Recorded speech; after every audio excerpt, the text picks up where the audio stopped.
Now, have you ever seen cricket balls that are 3 billion years old? Klerksdorp spheres were found in deposits of the mineral pyrophyllite in South Africa and rock the science world. They do look like tiny ancient cricket balls with seams-like lines around the middle. Back in the 1980s, some folks claimed these spheres had been made by an advanced pre-flood civilization we know nothing about. One museum curator shared stories about how they rotated on their own in a display case. There was also a TV show that invited a psychic who declared the spheres were pieces of an ancient spaceship. But according to geologists, these spheres are actually pretty common concretions or spherical objects formed by different minerals than the surrounding rock. The seam-like lines are just imprints from the host rock's layers building up over time. The Klerksdorp spheres come in different shapes, from noticeably flattened spheres to distinct discs. As for that episode when one of these spheres spun on its own, the curator of the Klerksdorp Museum cleared that up too. He said that when he put one sphere on its glass shelf when a journalist came to visit, the sphere naturally rotated a bit because it's round. The area where the museum is located often experiences earth tremors from gold mining activities nearby. The oldest known human-like footprints could be 6 million years old. They were found on the Greek island of Crete in 2002. If the number is correct, it would mean that early human ancestors may have migrated between Europe and Africa much earlier than we previously thought. This doesn't mean Africa is not the cradle of humankind, though. It could just prove that early human ancestors moved back and forth between continents. Some researchers believe the footprints were left by a bipedal creature possibly related to an early human ancestor nicknamed El Greco. According to scientists who studied them, the footprints have a very human-like shape, with 5 toes and a parallel big toe. Some scientists are skeptical about it and suggest the prints might be from a late European ape.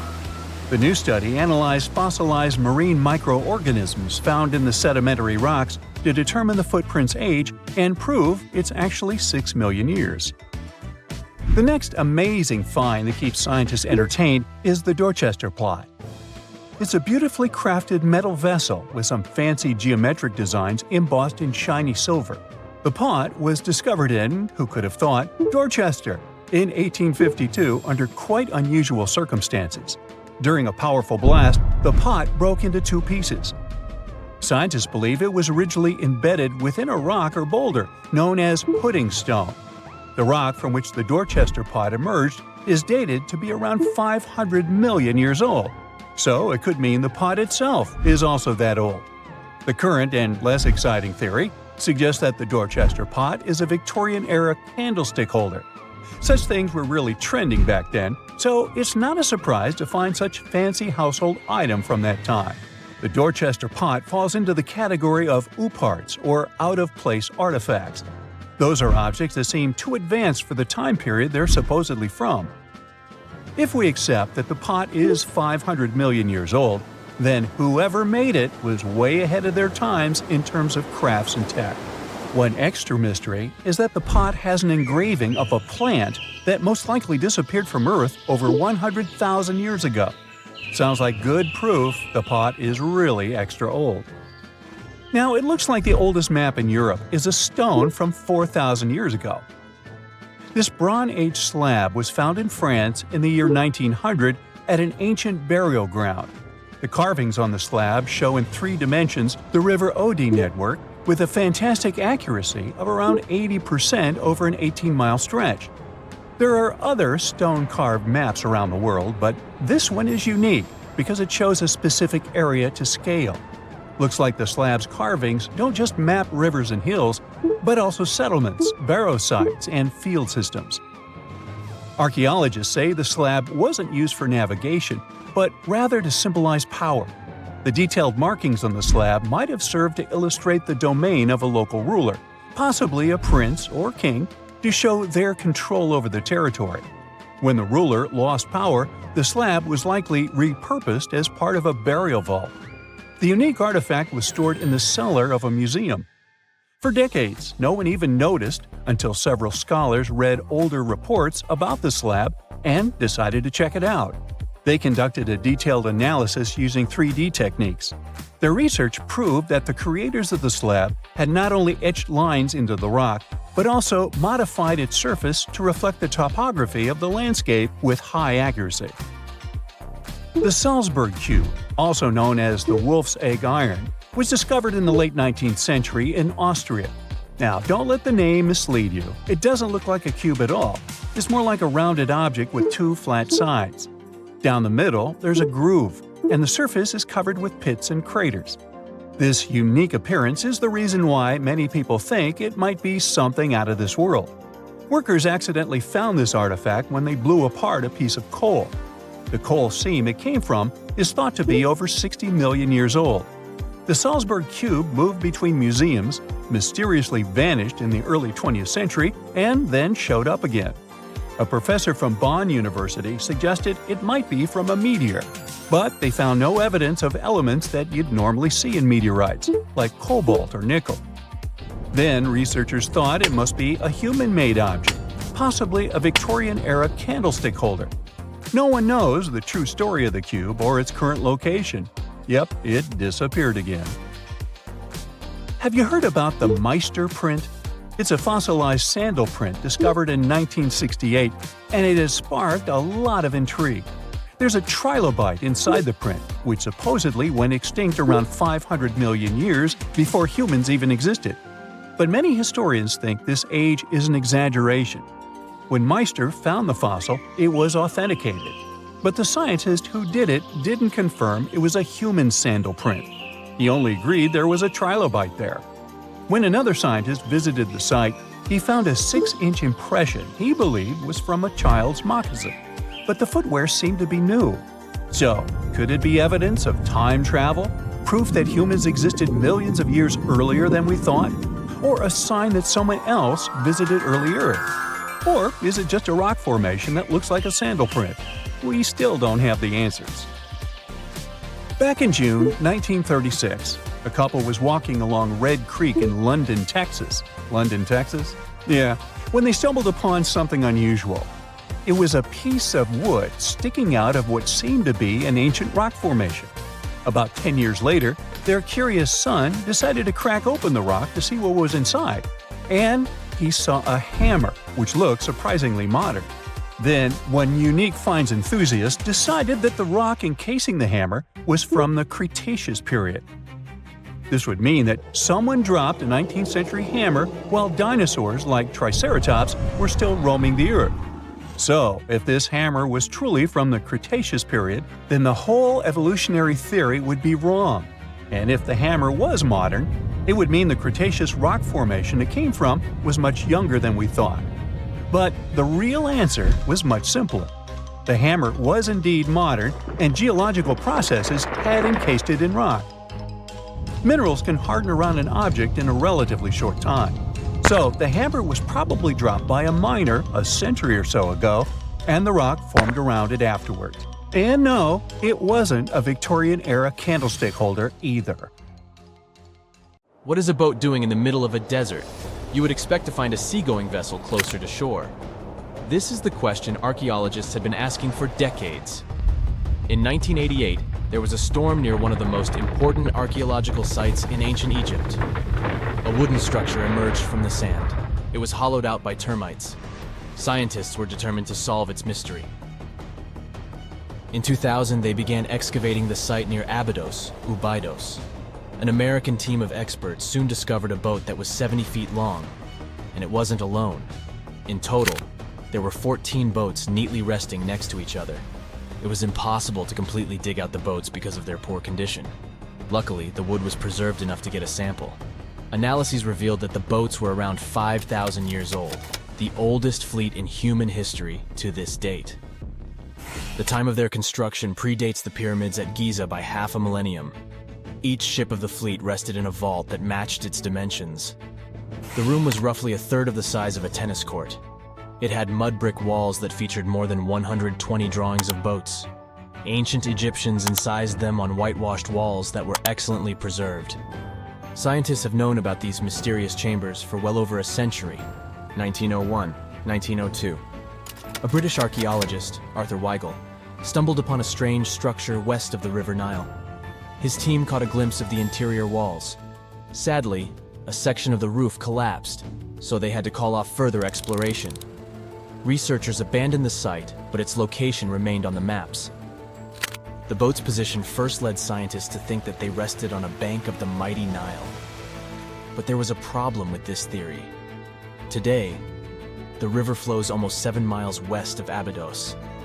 Further studies of the surrounding terrain showed the Nile didn't change its course throughout history.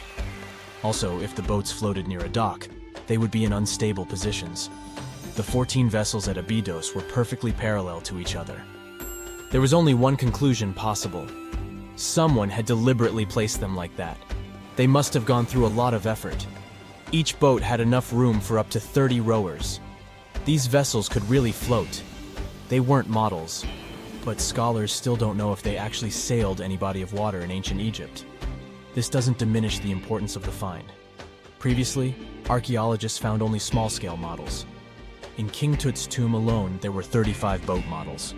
For a long time, these figurines were the only clues as to how ancient Egyptian vessels looked like. The boat's design confirms that they were the real deal. They are the earliest surviving examples of something called built boats. Ancient people constructed primitive vessels by hollowing out large tree trunks.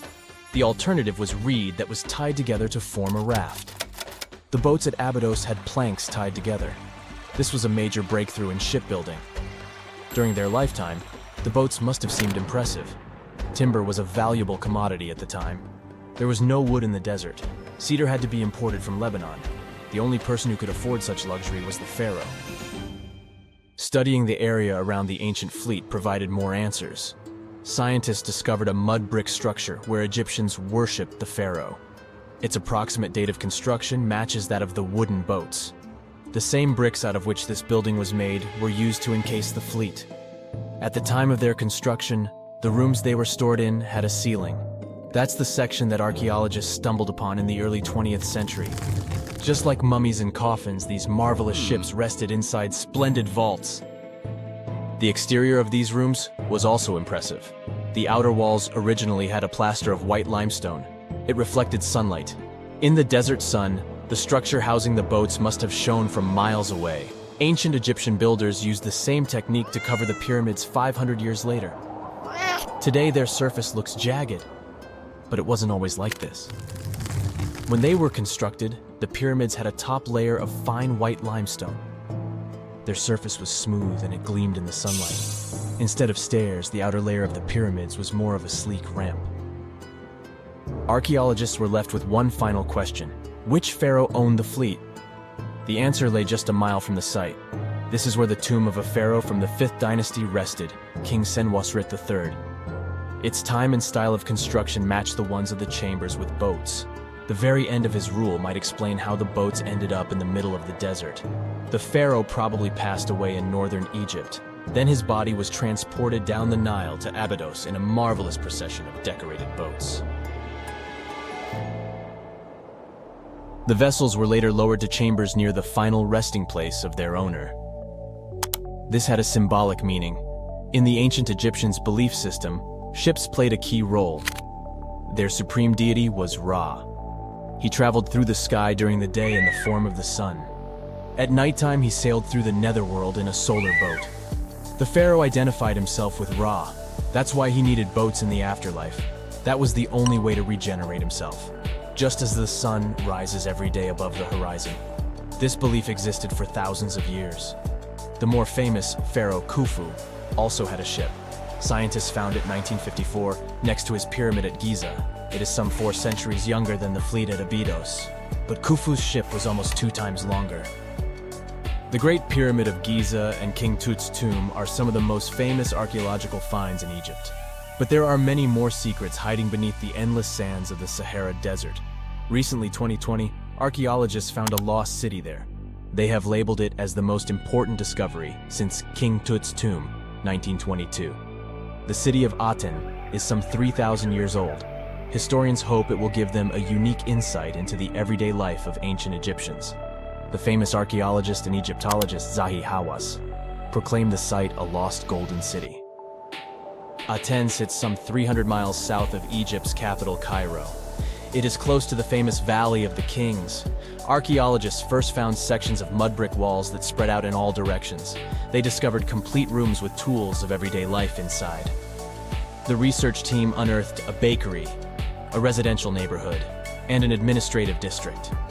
They all date back to the time when the Egyptian civilization was the wealthiest in its long history. They were also the first to make objects from iron. In 1911, scientists found a set of iron beads near a village in Lower Egypt, El Girza. These are the earliest known iron artifacts. The discovery is literally out of this world. Ancient people made them by beating into shape a piece of a meteorite. The 9 beads were once part of an ornate necklace. They are now blackened and corroded, which is perfectly normal for a piece of jewelry that is over 5,000 years old. They consist of an iron-nickel alloy. Researchers were impressed by the skill of ancient jewelers who processed the beads.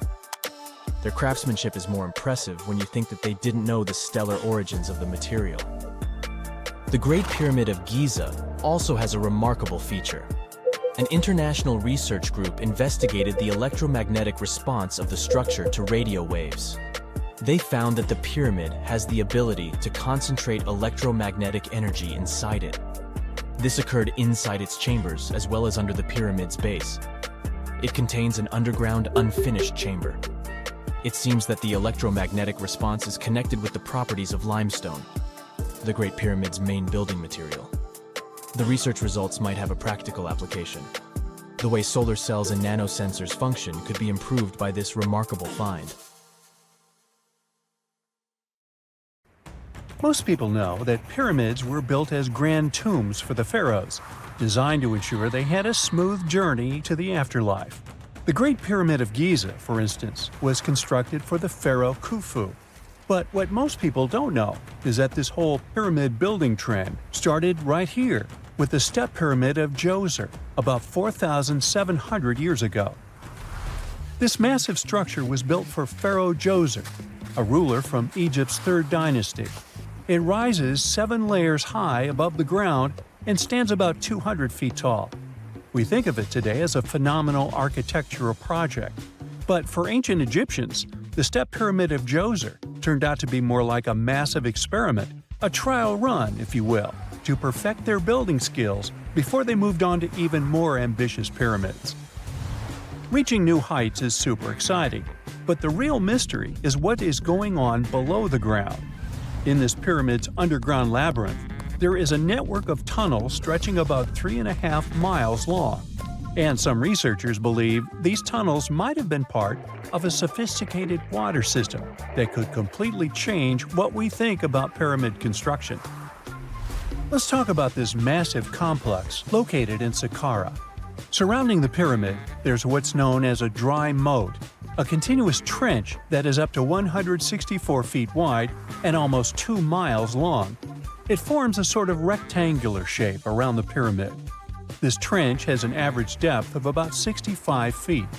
Now, if you were to add up all the earth and rock they dug out to create this moat, it would be about 10 times the volume of the step pyramid itself. For the longest time, people just assumed this trench was nothing more than a huge quarry, a place where they dug up stone and clay to build the step pyramid. Makes sense, right? But when you take a closer look, it doesn't add up. The trench is too narrow and deep to be practical for mining, and its layout doesn't match anything we know about ancient Egyptian quarrying methods. Plus, some sections of the trench are actually covered with a rocky ceiling, which would have made it nearly impossible to use as a quarry. Another theory suggests that the dry moat had some kind of spiritual significance. Maybe it was a sacred place, where souls of nobles gathered to serve the late king in the afterlife. There are even niches in the walls that work as a hint at this spiritual function. But most researchers believe that this purpose likely developed much later, long after the complex was built for Djoser. So, what was the moat really designed for? In 2020, a researcher came up with a pretty intriguing idea. It is possible that this trench was actually designed to collect and manage water, especially after heavy rainfalls. Now, that makes sense when you consider the location. The moat sits in an area that could easily have been flooded by runoff water from nearby plains. This could also explain why the trench wasn't used for new graves until much later when the climate became drier and less prone to flooding.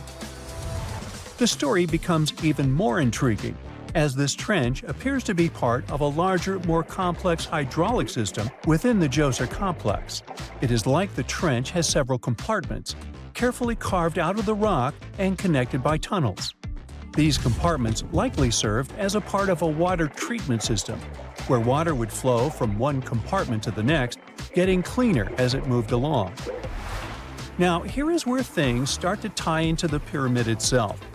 The Djoser complex has a series of underground shafts, and some researchers think that water from the moat's deep trench might have been used to power a hydraulic lift system. And this giant water-powered elevator could have been used to raise the heavy stones needed to build the pyramid. It worked like a volcano, but instead of lava, water did the heavy lifting. Imagine a big deep hole in the ground at the center of the pyramid site. Inside this hole, there was a huge wooden platform, kind of like a giant raft that could move up and down. When the workers wanted to lift a heavy stone, they would fill the hole with water. As the water rose, the wooden platform started to float up, carrying the stone with it, almost like a giant water-powered elevator. When the stone reached the right height, the workers slid it off the platform and onto the pyramid. The idea is that water from the deep trench, after being cleaned and filtered, would flow into these shafts. A massive float, possibly made of wood, would then rise as the water filled the shaft, lifting the stones up to where they were needed for construction. Once the stone was in place, they'd let the water out, lowering the platform back down to the bottom, ready to lift the next stone. This fancy hydraulic lift system could have been a game changer, making the whole building process a lot faster and more efficient without using a lot of workforce. It is like the ancient Egyptians were already embracing the whole idea of work smarter, not harder. But of course, not everyone is on board with this theory. Some experts argue that the area where the step pyramid of Djoser was built couldn't have held enough water from occasional rains to maintain such a fancy hydraulic system. The main theory suggests that, in the past, there might have been some kind of lake nearby that would have filled up after a period of rain, and this lake could have supplied water to the complex's hydraulic system. But there is no mention of such a lake in any ancient Egyptian writings, so it might be more of a what-if situation than a reality. And then there's the issue of the hard work itself. Remember when I said this method could have allowed the ancient builders to raise stones with far less effort? Well, that might not be entirely true. According to some experts, just building this hydraulic device would have required a lot more heavy work than simply moving the stone blocks using good old-fashioned manpower.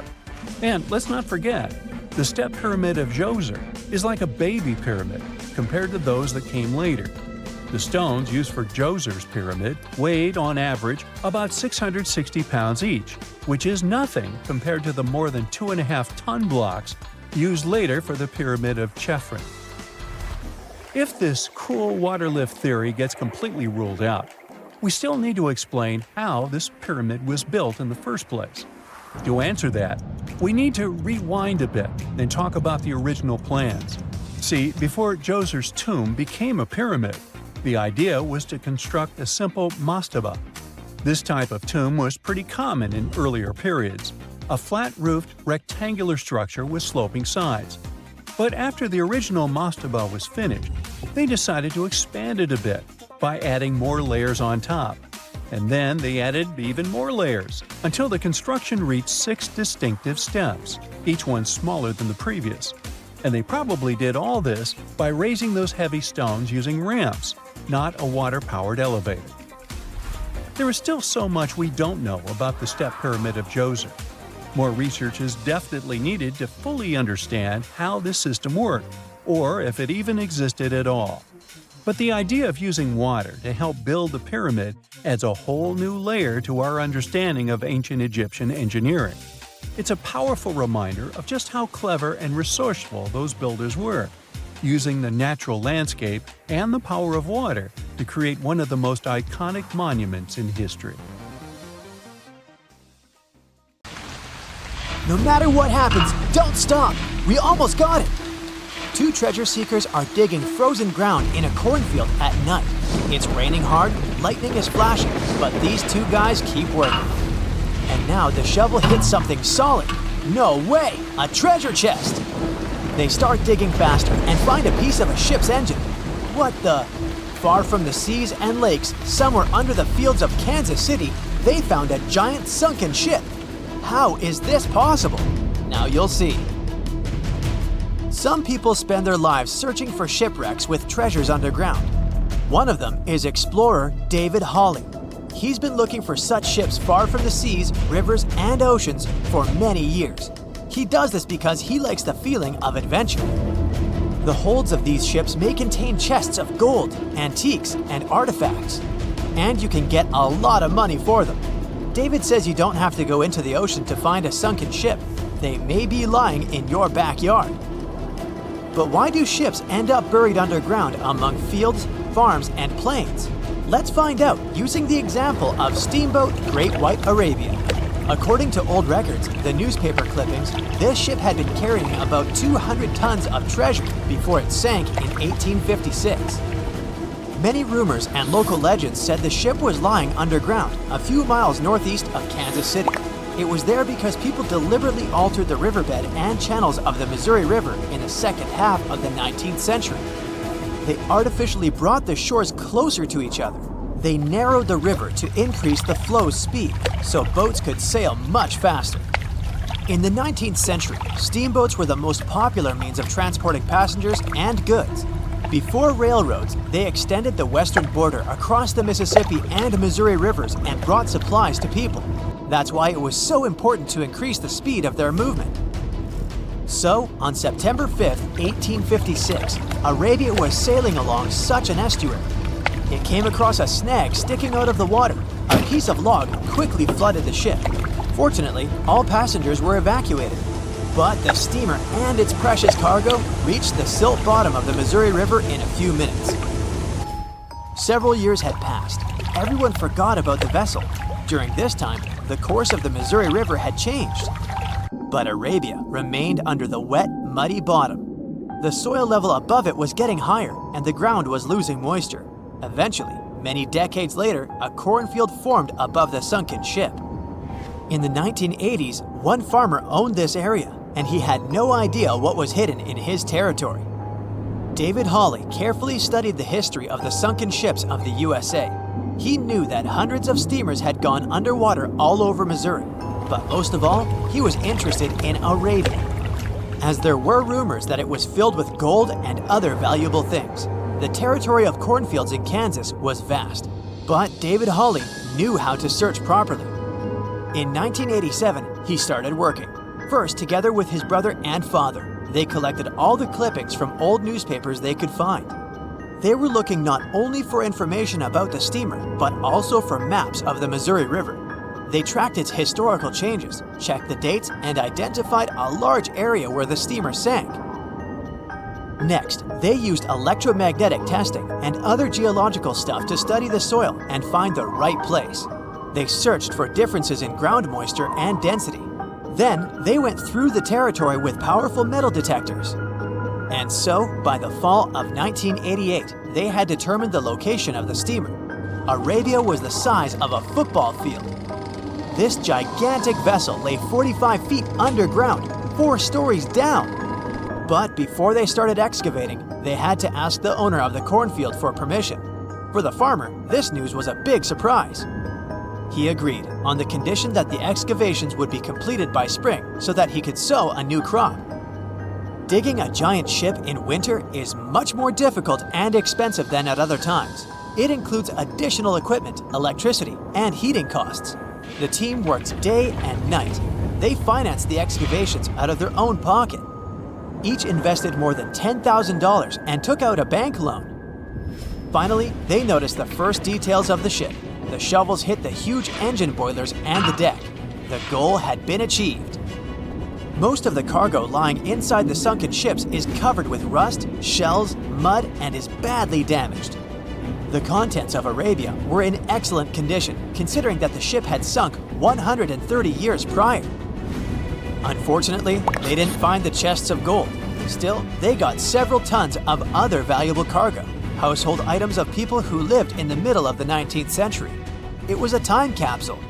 The ship was carrying supplies for hundreds and thousands of people, and all these things were perfectly preserved. For example, they could clearly see the brand stamp Goodyear Rubber Company on one rubber shoe.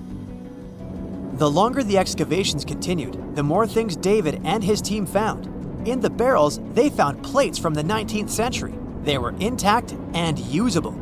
Also, there were clean clothes, thousands of pairs of shoes, harpoons, frying pans, and umbrellas. The ship was carrying cargo to supply about 16 small towns. Yes, it's not gold, but such artifacts are also precious. The contents of the ship could be worth millions. However, the crew wasn't going to sell these things. They made a museum on the site of a former fruit market in Kansas City. If you go there, you will immediately feel like you're in a department store of the 19th century.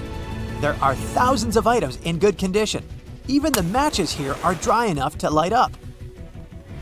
It took David many years to present the entire collection from the steamship. He values each of the items and doesn't want to sell them. Anyone can come here, pay for a ticket, and find themselves in the past. Who knows, maybe there's an old ship hidden in your backyard too. Geologists found an older vessel in the hot desert of Namibia in 2008. This ship sailed back in the days when pirates scared sailors on the seas, and now it's inside a dried-up lagoon. The ship sailed from Lisbon in 1533 and disappeared with the crew near a small diamond mining town. After almost 500 years, the hull had been badly damaged. Only the carcass of the ship remained, but the treasure hidden inside the vessel stayed intact.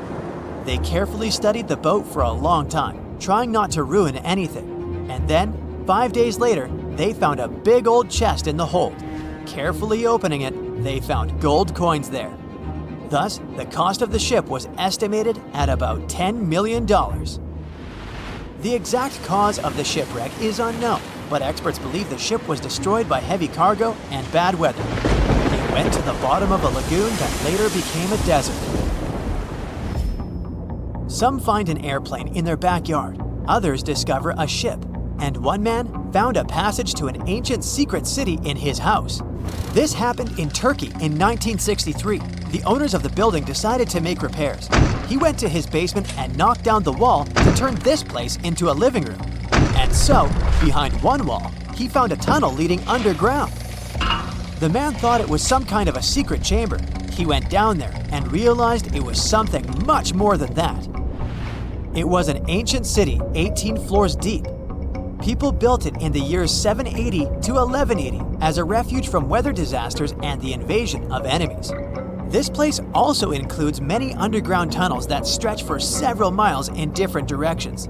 People could get to the town from different points using secret passages leading to these roads.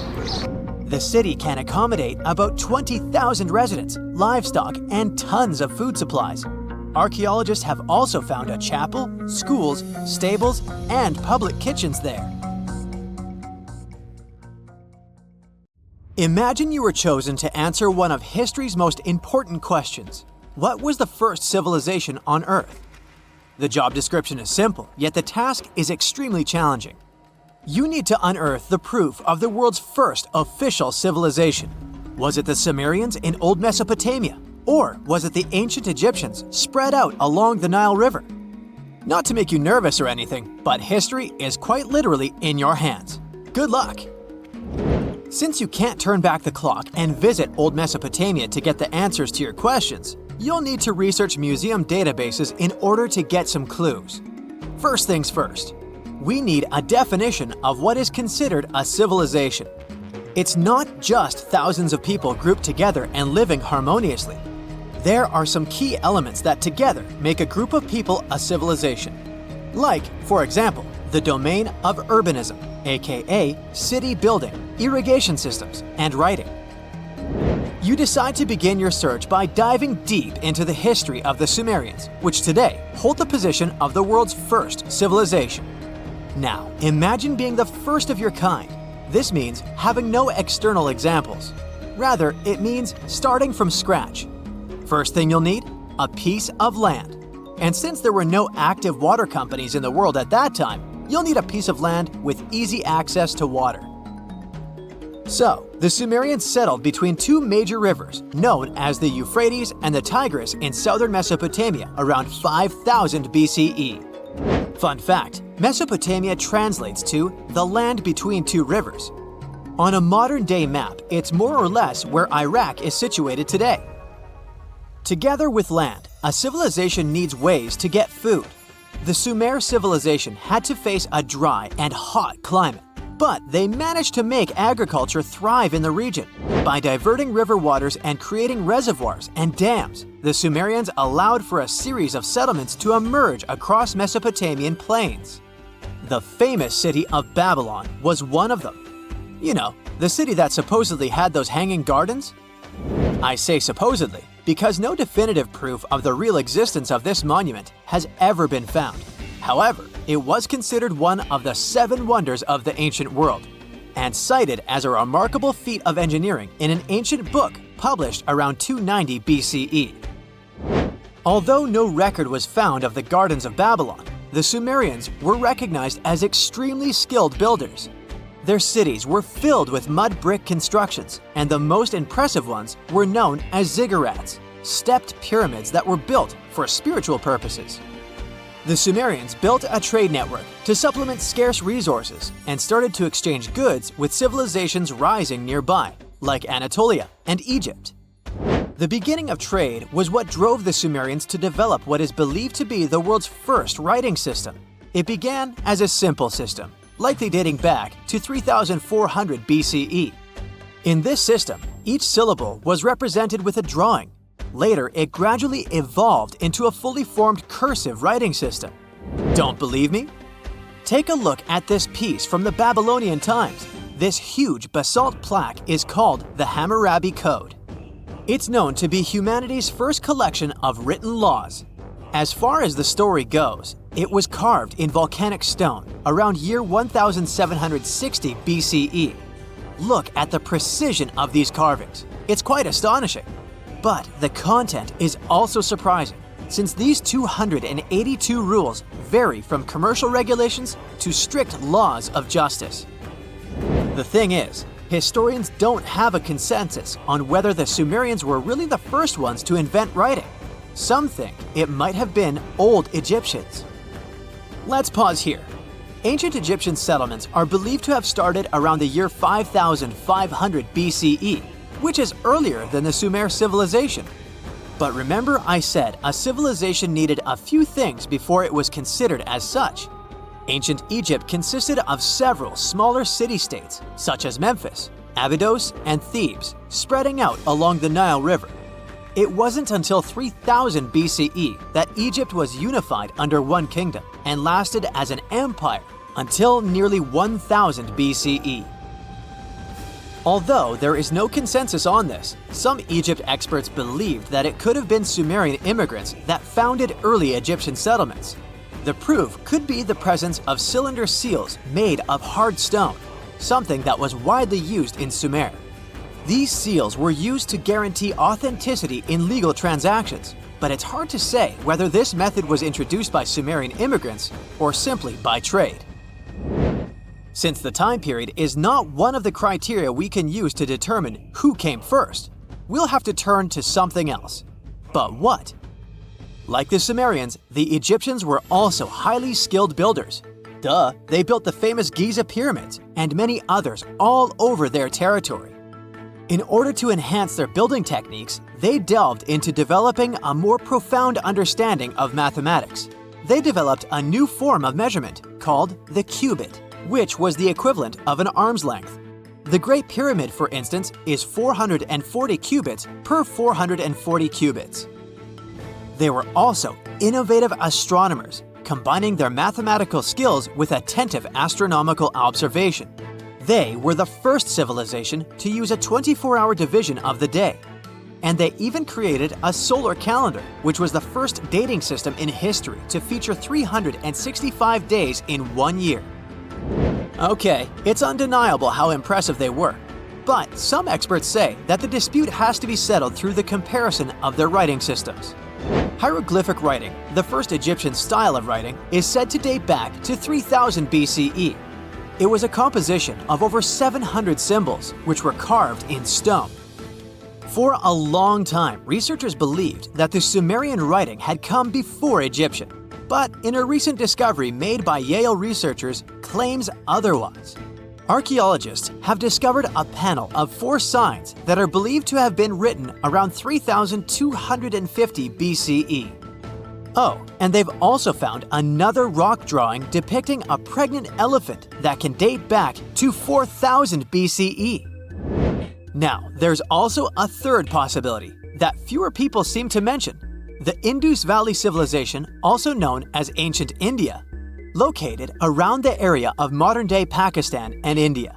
The Indus Valley Civilization is also a contender for the oldest civilization due to the uncertain historical origins of the Hindu collection of texts known as the Upanishads. The Indus Valley Civilization flourished around 3000 BCE, but records show that people in the Indus Valley were trading with Mesopotamians as early as 3500 BCE. Now, wait a minute. How is it possible? No, they weren't time travelers. This isn't a sci-fi movie. There already were agricultural settlements in the area that were slowly growing into bigger cities, such as Harappa and Mohenjo-Daro. Ancient Indian cities were sophisticated, filled with baked brick homes built in a grid system. These ancient cities even had draining and sewage systems that connected most homes and used gravity to carry waste outside of the city. They were pretty advanced. They were also an extremely religious civilization, and Hindu beliefs were at the center of their practices. Despite that, their cities weren't filled with spiritual buildings. Actually, Mohenjo-Daro's most important building was a public bath. Interesting, huh? Now, why can't we know if they were the oldest civilization on Earth? Even if some historians suspect that the origins of the Indus Valley people can be traced back to 5000 BCE, there is no concrete evidence of this, only speculation. The best proof we have is the Upanishads. The Upanishads are texts filled with philosophy, mantras, and ceremonies. The thing is, part of Hindu practices included memorizing and passing down the wisdom of the Upanishads in oral form. So it took a while before it appeared as a written script. Well, I'd say historians aren't really sure what was the world's first civilization. We can only guess at this point, but who knows what new discoveries might reveal.